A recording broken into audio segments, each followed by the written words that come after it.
Hello mga kasablay, nandito nga po pala tayo sa Hill po Pedro Hill kasi pinuntahan din po natin yung isang agency na papunta rin ito ng Guam at ito na po yung ating hinihintay pa natin kasi break time.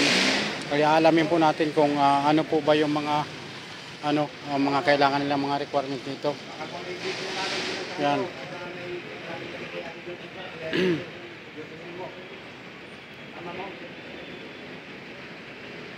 At alas 12 po kasi rito, alauna pang bukas, no? At antay-antay lamang po natin kasi pagkatapos po nito, uwi na rin po ako kasi medyo malayo pa rin yung uwian ko. Babalik ako sa Cubao. At sasakay na naman ako ng LRT mamaya, baba ko ng TAP. Tapos doon naman ako sasakay ng MRT papunta naman ng Cubao. Yan. Napakalayo at alam niyo po, ang pag-apply talaga napakagastos, lalo na po ngayon, tayo po ay dumadaan sa sa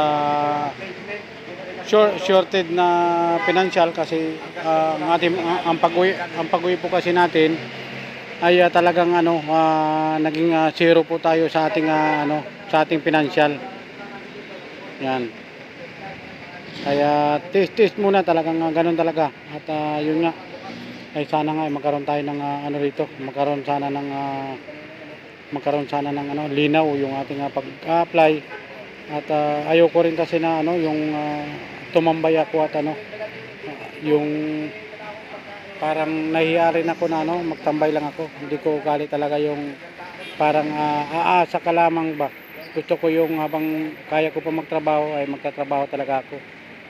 Sa totoo lang, kung hindi lang talaga nagkaroon ng problema doon sa pinasukan namin sa Saudi ay kahit maliit sana ang sahod ay hindi pa sana talaga ako uwi. Kaso nga lamang talaga nagka-problema at yun nga ay meron mga tao naman nakaunawa sa ating problema at meron namang tao na siyempre hindi rin natin nahawak ang kanilang mga desisyon din sa buhay, kaya nailang din silang parang rin silang tumulong sa atin, parang nagdadalawang isip, baka inisip din nila na nagluloko lang tayo, pero hindi nila talaga alam ay talagang dumaan tayo sa matinding kaya sabi nga nila ay laban lang, OFW lang ang malakas, kahit na tayo may mga pinagdadaanan ay sige, huwag tayong susuko at ang financial kasi nandyan lang yan, may paraan naman at gagawa ang Panginoon Diyos para tayo ay tulungan na ma-resolve ang ating mga pinagdadaanan ngayon.